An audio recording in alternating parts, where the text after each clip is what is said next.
तुम प्रेम के अधिकारी हो, तुम प्रेम पाने के हकदार हो, तुम प्रेम पाने के लिए बने हो और तुम्हें प्रेम मिलना चाहिए, ये बिल्कुल निश्चित है।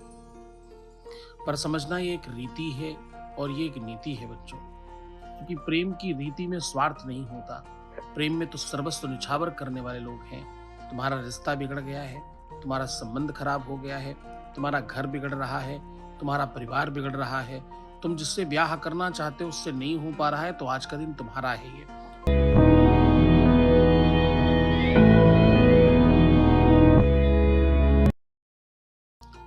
जीवन में प्यार बड़ी किस्मत से मिलता है, मैं रोज कहता हूँ। बड़े बड़े भाग्यशाली लोग होते हैं जिनको प्रेम मिलता है। बहुत किस्मत वाले लोग होते हैं जिनके जीवन में प्रेम आ जाता है। बहुत बहुत बहुत प्रारब्धवान होता है। जिस प्रकार से चूने में हल्दी मिलाने से या हल्दी में चूना मिलाने से एक अलग रंग आ जाता है, वैसे ही दो प्यार करने वाले लोग अलग हो जाते हैं। दो प्रेम करने वाले लोग अलग दिखाई पड़ने लग जाते हैं। दो प्रेम करने वाले लोग दुनिया में अलग थलग हो जाते हैं। मैं एक बात आपको और बताता हूँ, जब तुम किसी से प्रेम करते हो तो तुम्हारी शक्ल बदल जाती है। जब तुम किसी से प्रेम करते हो तो तुम अलग दिखाई पड़ने लग जाते हो। तुम्हारी खुशबू, तुम्हारी सुगंध अलग हो जाती है। जब तुम प्रेम करते हो तो तुम दुनिया के सर्वश्रेष्ठ व्यक्ति हो जाते हो। जब तुम प्रेम करते हो तो तुम हो जाते हो। प्रेम छोटी चीज नहीं है। प्रेम प्रेम प्रेम केवल औषधि या केवल दवाई या केवल कृपा नहीं है। प्रेम भगवान है, प्रेम ईश्वर है। ये बड़े भाग्य से, बहुत प्रारब्ध से मिलता है। अगर तुम्हें प्रेम मिला है, साथ में अच्छा प्रेम करने वाला मिला है, अच्छा उसके साथ साथ सच्चा इंसान मिला है, अगर सच में तुम्हें लगता है कि वो डेफिनेटली अच्छा और किसी और की वजह से बदल गया है, तो तुम डबल तिबल 4 गुने ज्यादा भाग्यशाली हो। कोई दूर चला गया, उसे लाया जा सकता है। मैरिटल लाइफ खराब है, किसी और की वजह से इसे ठीक की जा सकती है। ये सब व्यवस्थाएं बेहतर बनाई जा सकती है। मनुष्य का जन्म जिस प्रकार बड़े भाग्य से मिलता है, वैसे ही उस मनुष्य को बहुत भाग्य से प्रेम मिलता है। गोस्वामी तुलसीदास जी कहते हैं, बड़े भाग्य मां नशतन पावा।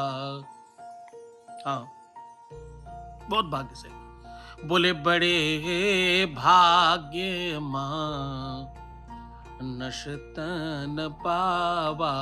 मनुष्य मनुष्य का जन्म, सुर दुर्लभ सत ग्रंथ निगावा। जो सुरों को, भगवान को भी दुर्लभ है, ऐसा सदग्रंथों ने गाया है और वो जन्म तुमको मिला है। अगले जन्म में किसको मालूम, तो कुत्ता, बिल्ली, हाथी, गधा, बैल, सूकर, कीड़ा, पतंगा, मधुमक्खी क्या बनना पड़ेगा, किसको मालूम है, जरा बताना। मनुष्य के जन्म में और पशु के जन्म में अंतर क्या है? कुछ और बनोगे तो क्या होगा? सबसे बड़ी चीज होगी तो तुम्हें प्यार नहीं होगा, तुम किसी एक के नहीं हो पाओगे। प्रेम नहीं मिलेगा, स्नेह नहीं मिलेगा। लाखों करोड़ों जीवों में कोई एक जीव होता है जिसे कोई पाल लेता है और उसे बड़ा प्रेम करता है। सबको नहीं। मनुष्य जाति में, मनुष्य प्रणाली में, मनुष्य के जीवन में कम से कम ये एक स्पेशल चीज है कि उसे प्रेम बहुत मिलता है, उसे अगाध प्रेम मिलता है। जो अतिशय नाम जप वाले लोग हैं, जो अतिशय परमात्मा तुल्य लोग हैं, जो ईश्वर को बहुत मानने वाले लोग हैं, जो व्रत पूजा उपवास करने वाले लोग हैं, ऐसे लोगों के जीवन में प्रेम आता है। प्रेम ऐसे ही नहीं आता। प्रेम सच्चाई का दूसरा नाम है। अन्यथा क्या आता है ना, बताए? प्रेम नहीं, ढकोसला आता है जीवन में तुम्हारे, आडंबर आता है तुम्हारे जीवन में, प्रेम नहीं आता। तुम लोगों का फायदा उठाना शुरू करोगे, तुम लोगों को लूटना शुरू करोगे, तुम लोगों को परेशान करना शुरू करोगे, प्रेम नहीं आएगा।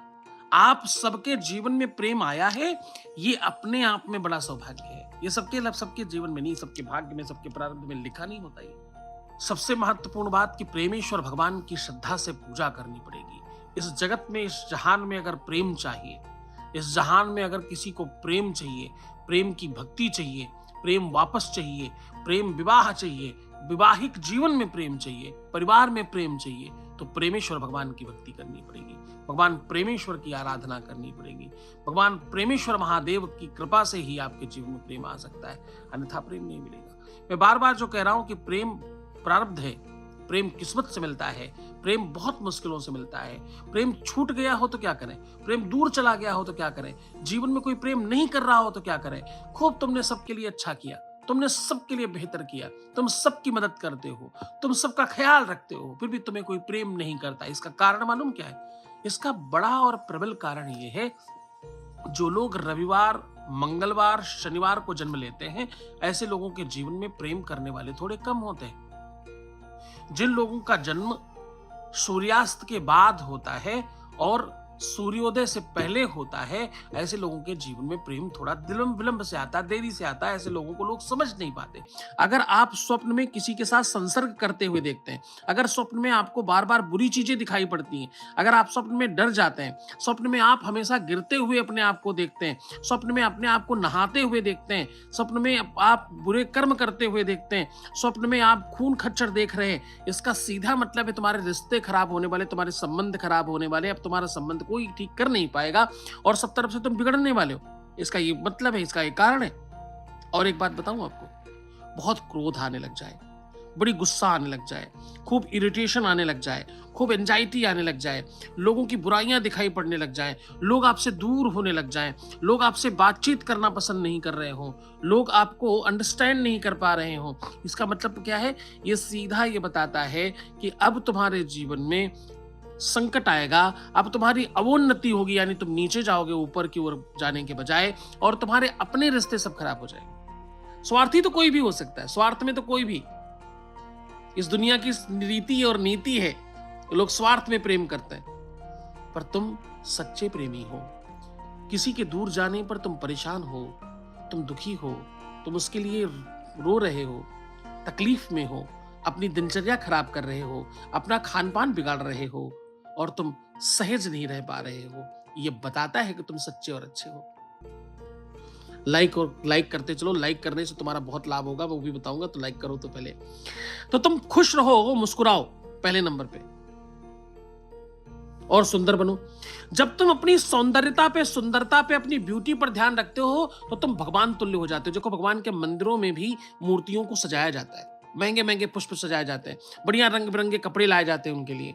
सुंदरता में परमात्मा बसता है। सत्यम शिवम सुंदरम, सत्यम शिवम सुंदरम, तुम सच्चे तो ही हो और शिव के बच्चे हो, बस सुंदर और बन जाओ, सुंदरम, तो तुम सर्वश्रेष्ठ हो जाओगे। सुंदरता में परमात्मा है, श्रृंगार में परमात्मा है, और श्रृंगार में प्रेम है। तो अपने आप को सजाओ। और मैं तो यूं तक कहता हूं, यहां तक कहता हूं कि सजना मतलब इतना सजना कि रात में सोते समय भी कोई फोटो खींच ले तो दीवार पर पोस्टर जैसी आनी चाहिए, इतना ज्यादा श्रृंगार करना। और हाँ, खास बात, श्रृंगार में लिपस्टिक नहीं आती, श्रृंगार में नील पॉलिश केवल नहीं आती, केवल वो भी आती है, वही नहीं आती। श्रृंगार में सबसे पहली जरूरत है कि तुम साफ सुथरे और स्वच्छ और निर्मल और सुसज्जित रहो, सुव्यवस्थित रहो, अस्त व्यस्त अंड बंड मत रहो, यही श्रृंगार है। और तुम जब हर आधे घंटे में पानी पीते हो ना, तो जल देवता है अंदर जाता है और ये तुम्हें अभिमंत्रित कर देता है। जल देवता है अंदर जाता, तुम्हें सुसज्जित करता, व्यवस्थित करता, और सबसे ज्यादा बड़ी बात करता है, तुम्हें निरोगी करता है, रोग समाप्त करता है पानी। तुम जब भी बीमार पड़ते हो, सबसे पहले डॉक्टर क्या करता है पता है? भर्ती करते ही तुम्हें पानी पिलाना शुरू करता है, यानी वो ग्लूकोज चढ़ा देता है। ग्लूकोज क्या है? पानी तो है। तुमने पानी नहीं पिया, ये वो जानता है। कोई भी बीमारी के लिए जाओ, डॉक्टर सबसे पहले ग्लूकोज लगा देता है, सबसे पहले पानी पिलाता है। क्यों? उसे पता है तुमने पानी नहीं पिया है, इसलिए वो पानी पिलाना शुरू करता है। तो वो पानी ना पिलाए, इसलिए तुम खुद पानी पियो, तो तुम स्वस्थ भी रहते हो और मस्त भी रहते हो। पानी ज्यादा पीने से एंजाइटी समाप्त होती है। ब्रेन में भी पानी भरा हुआ है, जितना पानी पियोगे वो फिल्टर होकर के ऊपर जाता है, तो ब्रेन ज्यादा तेज चलता है। दिमाग जितना तेज चलेगा, सबकॉन्शियस माइंड जितना बढ़िया रहेगा, जितना तुम बढ़िया सोच विचार पाओगे, तुम उतनी जल्दी जीत जाओगे अपने सब काम में। हर आधे घंटे में पानी पीने का मतलब 10 लीटर नहीं है, कोई मात्रा नहीं है। मुंह जूठा करना भी बहुत सफिशिएंट हो जाएगा। खूब मन से, खूब श्रद्धा से करो ये। इस सिंहासन पर बैठकर जब कोई तुम्हें आशीर्वाद देता है तो भगवान का सिंहासन है ये हजारों सालों से सिंहासन है। इस पे तमाम तपस्वी, संत, महात्मा, अमलात्मा, सिद्धात्मा बैठे रहे, उन्होंने आशीर्वाद दिया है। तो मैं तुम्हें आशीर्वाद देता हूं, तुम्हारा मनोरथ सिद्ध हो, तुम्हारी इच्छाएं पूर्ण हो, तुम जो चाहते हो तुम्हें प्राप्त हो, तुम हर तरह से प्रसन्न रहो, हर तरह से जीवन में खुशहाल रहो, तुम्हारी लव लाइफ, तुम्हारी मैरिटल लाइफ, तुम्हारा पारिवारिक जीवन खूब अच्छा हो जाए, मैं आशीर्वाद देता हूं। एक काम जरूर करना, काले तिल के लड्डू बना करके मंदिर में, मंदिर के पुजारी को, किसी धर्म श्रेष्ठ में, मौसी को, बुआ को, दीदी को, भांजों को देने से आपके जीवन में जो तुम चाहते हो जरूर आता है और प्रेम बहुत बढ़ता है। तो खूब खुश रहो, प्रसन्न रहो। आखिरी में फिर वही कह रहा हूं, मुस्कुराओ, सुंदर बनो, हर आधे घंटे में प्रणाम करके पानी पियो और अपना बहुत बहुत बहुत ख्याल रखो। मैं तुम्हारे साथ हूं। तुम जब खुश रहोगे ना तो तुम सच मानना, उसके बाद मैं सब ठीक करके दूंगा। तुम देखोगे अपने आसपास, महसूस करोगे मुझे, तुम जान पाओगे कि मैं तुम्हारे पास ही हूँ। और यकीन रखना, मैंने सदैव तुम्हारा साथ दिया है। यकीन रखना, मैंने तुमको ही जीवंत किया है। आज तुम आए नहीं हो, मैंने तुम्हें बुलाया है। हर हर महादेव, घर घर महादेव।